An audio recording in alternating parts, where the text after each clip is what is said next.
얘들아, 오늘 밥 먹으면서 밥알 한 톨 무심코 흘리진 않았니? 옛날 어르신들은 쌀 한 톨, 밥 하나를 흘리면 큰일이라도 난 듯 야단도 치시고 아까워하셨단다. 쌀 밑자를 보면 벼 한 톨이 쌀이 되기까지 88번의 손길이 간다고 해서 농부의 땀방울을 귀히 여겼던 것이야. 아주 먼 옛날 작디 작은 좁쌀 하나를 매우 귀하게 여겨 커다란 부와 명예 그리고 사랑까지 얻은 한 총각의 이야기가 있단다. 그 이야기는 단순한 운이 아니었지. 그것은 작은 것도 귀히 여기고 약속을 꼭 지키는 힘에 관한 이야기야. 그럼 그 이야기를 시작해 볼게. 옛날 옛적 어느 시골 마을에 몰락한 양반 가문의 총각이 살았어. 아버지를 일찍 여의고 홀어머니를 모시며 가난하게 살았지. 그 총각에게는 남다른 자기만의 생각이 하나 있었단다. 바로 한 번 한 말은 무슨 일이 있어도 꼭 지키겠다는 마음이었어. 어느 날 어머니가 아들을 불러놓고 너도 이제 나이가 찼으니 과거 시험을 보아야 되지 않겠니? 말씀하시는 거야. 그래서 총각은 과거를 보러 한양으로 떠나게 되었단다. 가난한 살림에 노잣돈은 턱없이 부족했어. 그런데 어머니는 쌈지 속에서 하얀 종이에 싼 좁쌀 하나를 건네며 얘야, 이 좁쌀이 비록 작지만 우리 집안을 일으킬 귀한 씨앗이라 생각하고 부디 소중히 다루거라. 한양 가는 길에 어려운 일이 있을 때면 나를 보듯 좁쌀을 보며 힘을 내어 무사히 잘 다녀오도록 하여라. 총각은 어머니의 그 당부를 가슴 깊이 새겼어. 그에게 이 좁쌀은 이제 단순한 곡식이 아니라 어머니와의 약속이자 자신의 미래라 생각하고 총각은 좁쌀을 품고 한양을 향해 길을 떠났지. 한참을 가다 날이 저물어 첫 번째 주막에 묵게 된 총각은 혹여 잠결에 좁쌀을 잃어버릴까봐 주인에게 좁쌀을 맡겨야겠다 생각하고 주인장, 이 좁쌀은 내 전 재산이나 다름없는 귀한 것이니 잘 좀 맡아주시오. 그러자 주인이 허허 참 별난 양반이네. 알겠소. 걱정 마시오. 그렇게 이야기하고 좁쌀을 맡아주었지. 다음날 아침 좁쌀을 찾는 총각에게 주인은 그 하찮은 좁쌀을 대수롭지 않게 여겨 잃어버리고는 뻔뻔하게 둘러대며 말하는 거야. 아 글쎄 밤사이에 생질한 놈이 와서 그걸 홀라당 먹어버렸지 뭡니까? 쥐가 먹은 걸 어쩌겠소? 이렇게 말하는 거야. 보통 사람이라면 재수없다며 그냥 떠났을 거지만 총각은 달랐어. 그런 주인의 책임감 없이 약속을 가볍게 여기는 태도를 그냥 넘길 수 없었지. 주인장, 약속은 약속이요. 내 좁쌀을 쥐가 먹었다면 그 쥐 뱃속에 내 좁쌀이 들어있는 셈 아니요. 그렇다면 그 쥐는 이제 내 것이니 당장 잡아주시오. 총각의 빈틈없이 따지는 말에 주인은 꼼짝없이 쥐를 잡아주어야 했지. 총각은 좁쌀 대신 쥐가 든 소쿠리를 들고 다시 한양을 향해 길을 나섰단다. 길을 가며 총각은 곰곰이 생각을 했어. 어떡하지? 어머니가 당부하신 좁쌀을 잃어버렸으니 이제 어머니의 좁쌀이 생쥐가 되었구나. 그래, 그러면 쥐라도 소중히 지켜야 한다. 그날 밤 두 번째 주막에서 총각은 쥐를 주인에게 맡기고 잠을 잤지. 하지만 다음날 아침 그 쥐는 고양이가 덤벼드는 바람에 잃고 말았어. 총각은 또다시 주인에게 내 쥐가 고양이 뱃속으로 들어갔어. 그렇다면 내 쥐를 품은 그 고양이는 온전히 내 것이요. 내 고양이를 내놓으시오.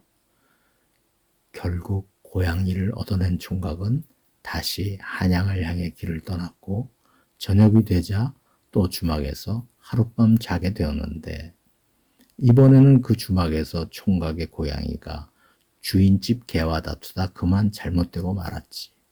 총각은 이번에도 물러서지 않고 내 고양이가 주인의 개 때문에 사라졌어. 그렇다면 내 고양이를 삼킨 셈이 된 그 개는 당연히 내 것이요.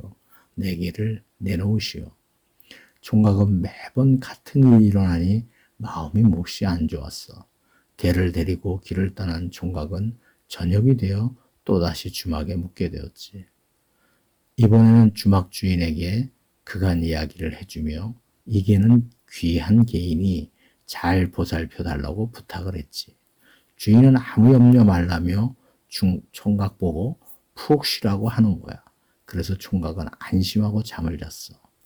그런데 다음날 아침 일어나 보니 이번에는 마구간에 묶어둔 개가 주인집 말 때문에 큰 사고를 당해 깨어나지 못하는 것이야. 내 개가 주인의 말 때문에 사고를 당했어. 어제 내가 이 개는 값을 정할 수 없는 나에게는 귀한 개라 하지 않았어. 개값은 못 갚더라도 개를 죽인 말은 책임을 져야 하지 않겠어. 그렇다면 이제 그 말은 내 것이요.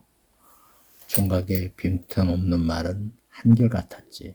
잘못했으면 그 이유를 묻고 그에 맞는 값을 받는 것이었어. 마침내 한양 근처에 다다라 주막집에 도착하여 말을 맡기며 총각은 걱정이 되어 그간의 일을 이야기하자 주막 주인은 걱정하지 말라며 여물도 주고 마구간에 잘 메워두겠다고 하여 총각은 마음 놓고 잠을 잤지. 아침에 일어나니 이번에는 총각의 말이 주막집 황소에 받쳐서 쓰러져 있었어. 주막 주인은 말보다 비싼 소를 내주기 아까웠지만 총각의 빈틈없는 이유의 말에 할 말이 없었어. 무엇보다 약속을 어긴 자신의 실수를 인정해야만 했지. 에이, 더 따지다간 관아까지 가게 생겼구나. 차라리 소를 내주고 말자. 결국 총각은 좁쌀 한 알이 덩치 큰 황소 한 마리가 되어 한양 땅을 밟게 되었어. 드디어 한양에 도착한 총각은 주막을 정하고 주막집 주인에게 황소를 맡겼지. 그리고 그 다음날 아침 황소를 확인하고 총각은 과거 시험을 치르러 갔어. 시험을 마치고 돌아와 보니 이게 웬일이야. 주인집 아들이 탐을 내어 소를 팔아버린 거야. 총각은 남의 소를 함부로 판 주인집 아들과 남의 소를 주인의 허락도 없이 사간 사람 모두를 데리고 오라고 주막집 주인에게 큰 소리로 따져 묻고 야단을 친 거야. 그러자 주인을 소를 판 사람은 자기 아들이니 데리고 오겠는데 소를 사간 사람은 당대 최고의 권력과 정승대감이라며 벌벌 떨며 높은 대감댁인데 어찌 가서 따지겠느냐며 포기하라고 하는 거야.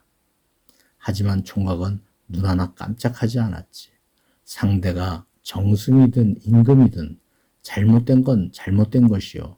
내 소를 찾아야겠어. 총각은 정승의 집으로 향했지.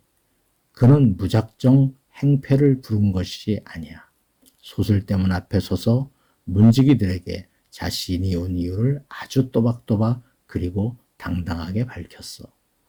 문지기들이 총각의 기세에 눌려 총각은 정승 앞까지 갈 수 있었어. 총각에게 자초지종을 들은 정승은 이 맹랑한 젊은이를 시험해보고 싶었지. 네 손은 이미 잡아서 내 딸아이가 맛있게 먹어버렸다. 어쩔 때냐? 이때 총각은 정승의 눈을 똑바로 바라보며 지금까지 해왔던 그 이유 있는 말 그대로 하지만 가장 대담한 답을 내놓았단다. 대감님, 제 소가 죽어 따님의 뱃속에 들어갔다면 그 따님이야말로 제 소를 품은 사람이 아니겠습니까? 소를 돌려주지 못하시겠다면 소를 품은 따님이라도 제게 주셔야겠습니다. 세상에서 무척 지혜로운 정승도 예상 못한 말에 그만 당하고 말았어. 하지만 정승은 화를 내는 대신 너털웃음을 터뜨렸어. 좁쌀 한 알도 귀히 여기는 성실함과 정승 앞에서도 주눅이 들지 않은 배짱과 이유를 말하는 솜씨를 높이 산 것이지. 어허, 네 말이 맞다. 보아하니 사람 구시는 제대로 할 놈이로구나. 내 기꺼이 네 말대로 내 딸을 주마. 그러나 딸의 이야기를 들어보마. 비록 그 해에 과거에는 떨어졌지만 총각은 정승의 든든한 사위가 되었고 한 번 한 약속은 반드시 지킨다며 몇 해 후에 과거에 급제하여 집안을 일으켰지. 좁쌀 한 알로 얻은 귀한 아내와 평생을 행복하게 살았다고 전해오고 있단다.